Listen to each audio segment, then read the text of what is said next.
Hola, ¿qué tal? Bienvenidos a un nuevo video de nuestra serie Patriarcas y Profetas. Hoy traigo para ti un hermoso recorrido por el tabernáculo hecho en el desierto, donde el Señor habitaría con su pueblo y dirigiría su peregrinar. Quédate conmigo hasta el final. No olvides suscribirte para que puedas disfrutar de todo el contenido.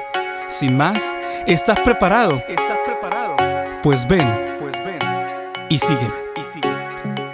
El pecado del pueblo había retrasado la construcción del tabernáculo, pero ahora que Israel era perdonado de su pecado, Dios moraría con ellos. Dijo a Moisés: «Hacerme han un santuario, y yo habitaré entre ellos».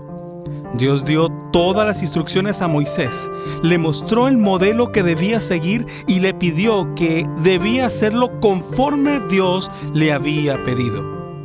Así como la Biblia nos cuenta el pecado de Israel, es importante resaltar que el pueblo trajo ofrendas para la construcción del tabernáculo liberalmente, tanto que en su momento se tuvo que ordenar el no traer más, ya que tenían más de lo que se necesitaba. El tabernáculo fue construido desarmable para que se pudiese llevar en su peregrinaje. La madera de acacia fue utilizada para la construcción del edificio, tanto como sus muebles. Las paredes consistían en tablas colocadas verticalmente, fijadas en basas de plata. El techo estaba formado por 4 juegos de cortinas: lino torcido, azul, púrpura, carmesí, y querubines de obra delicada. Los otros 3 eran de pelo de cabras, de cuero de carnero teñido de rojo y cuero de tejones. El edificio se dividía en 2 secciones. Una cortina los separaba. El velo se suspendía de columnas doradas, recamadas de hilos de oro y plata, con querubines que representaban la hueste angélica. El santo tabernáculo estaba puesto en un espacio abierto llamado atrio, rodeado por cortinas de lino fino que colgaban de columnas de metal. La entrada a este recinto se encontraba en el extremo oriental. Estaba cerrada con cortinas de riquísima tela, hermosamente trabajadas, aunque inferior a los del santuario. En el atrio se encontraba el altar de bronce del holocausto. Allí se consumían todos los sacrificios que debían ofrecerse por fuego al Señor. Entre el altar y el santuario se encontraba la fuente o lavacro, también de metal. Había sido hecha con los espejos donados voluntariamente por las mujeres de Israel. Era utilizada por el sacerdote para lavarse las manos y los pies cada vez que entraban al departamento santo o cuando se acercaban al altar para ofrecer sacrificios al Señor. En el lugar santo se encontraba al lado norte la mesa de los panes de la proposición. Estaba revestido de oro. Sobre la mesa los sacerdotes debían poner cada sábado 12 panes arreglados en 2 pilas y rociados con incienso. Eran comidos solo por los sacerdotes. Al sur estaba el candelero. Estaba hecho de una pieza sólida de oro y tenía 7 brazos con sus 7 lámparas, decorado con flores exquisitamente labradas parecidas a lirios. Las lámparas debían arder día y noche. Frente al velo que separaba el lugar santo del Santísimo se encontraba el altar del incienso. Sobre él se quemaba incienso mañana y tarde. Sobre sus cuernos se aplicaban la sangre de las víctimas de la expiación, y el gran día de la expiación era rociado con sangre. El fuego que estaba sobre el altar había sido encendido por Dios mismo y debía mantenerse. Más allá del velo interior se encontraba el lugar santísimo, que era el centro del servicio de expiación y intercesión, y constituía el eslabón que unía el cielo y la tierra. En él estaba el arca, que era un cofre de madera recubierto de oro por dentro y por fuera. En él reposaban las tablas de piedra escritas por Dios. Se le llamaba el Arca de la Alianza porque en él reposaba la base del pacto que Dios hizo con Israel. La cubierta del arca se llamaba propiciatorio. Fue hecha de una sola pieza de oro. Encima tenía 2 querubines de oro, uno en cada extremo. Encima del propiciatorio estaba la manifestación de la presencia de Dios. Desde en medio de los querubines, Dios daba a conocer su voluntad. Se necesitó medio año para la construcción del tabernáculo. Y vio Moisés toda la obra, y he aquí la habían hecho como Jehová había mandado, y bendíjolos. Se apartó a la tribu de Leví para el servicio del santuario, mas cabe resaltar que la familia de Aarón debía llevar la responsabilidad del sacerdocio. Las vestimentas del sumo sacerdote eran de costosa tela y bellísima hechura. Además del traje de lino del sacerdote común, llevaba una túnica azul tejida de una sola pieza. El borde del manto estaba adornado con campanas de oro y granadas de color azul, púrpura y escarlata. Sobre esto llevaba el efod, que era una vestidura más corta, de oro, de azul, púrpura, escarlata y blanco, rodeada de una faja de los mismos colores. En sus sombreras bordadas con oro tenía engarzadas 2 piedras de ónix que llevaban los nombres de las 12 tribus de Israel. Sobre el efod estaba el racional, la más sagrada de las vestimentas sacerdotales. Era cuadrada de un palmo y colgaba de los hombros mediante un cordón azul, prendido en argollas de oro. Contenía una variedad de piedras preciosas, arregladas en hileras de A4, que, al igual que las de ónix, tenían grabados los nombres de las 12 tribus. A la derecha y a la izquierda del racional había 2 piedras grandes de mucho brillo llamados Urín y Tumín. A través de estos Dios señalaba su voluntad.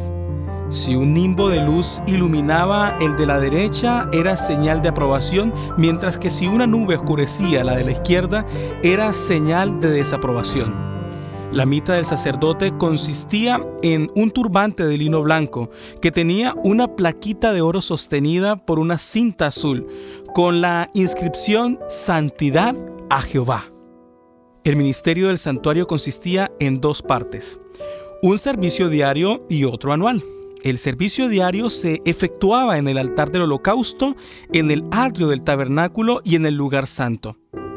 De esta manera vemos que delante del velo en el lugar santo había un altar de intercesión perpetua simbolizada por el incienso, y delante del lugar santo en el atrio un altar de expiación continua.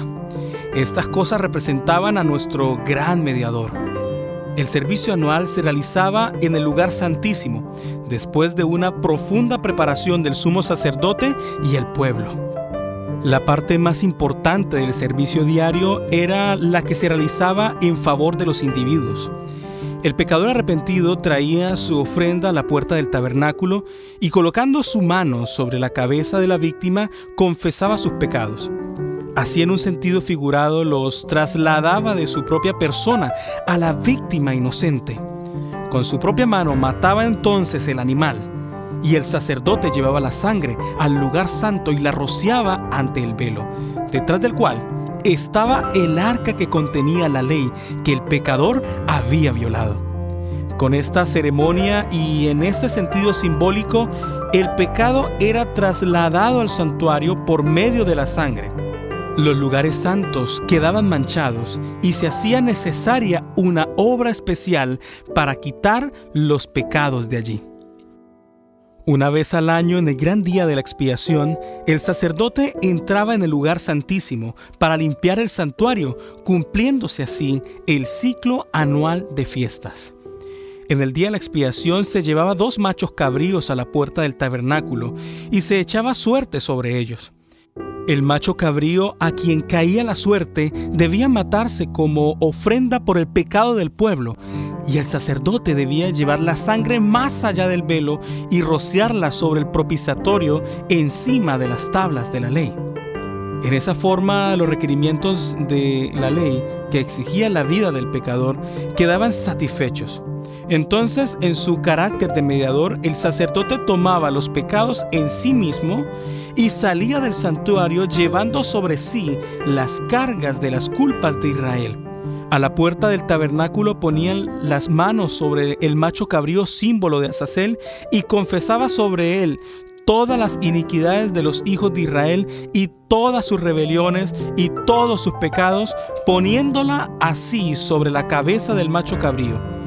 Este macho cabrío sería enviado al desierto por mano de un hombre destinado para esto. Este macho cabrío llevaba sobre sí la culpa del pueblo, y solo después de haberse alejado este macho cabrío se consideraba al pueblo libre de la carga de pecado. Este santuario construido por Moisés fue hecho conforme al modelo del santuario del cielo. Así como Cristo, después de su ascensión, compareció ante la presencia de Dios para ofrecer su sangre en beneficio de los creyentes arrepentidos, así el sacerdote rociaba en este servicio diario la sangre del sacrificio en el lugar santo en favor de los pecadores. Y así como a la expiación final, los pecados de los arrepentidos han de borrarse de los registros celestiales para no ser ya recordados, en el símbolo terrenal eran enviados al desierto y separados para siempre de la congregación. Satanás, originador del mal e instigador de todos los pecados que llevaron a la muerte al Hijo de Dios, sufrirá el castigo final. La redención del hombre y la purificación del pecado del universo será concluida quitando el pecado del santuario celestial y colocándole sobre Satanás, de igual manera como se concluía el ciclo anual en el santuario terrenal, colocando los pecados sobre el macho cabrío de Azazel. Y ahora te toca a ti. ¿Qué te pareció este capítulo? Déjame tu comentario sobre lo que más te gustó del tabernáculo y sus servicios. Recuerda suscribirte y compartir con tus amigos a través de las redes sociales. Y no olvides, soy discípulo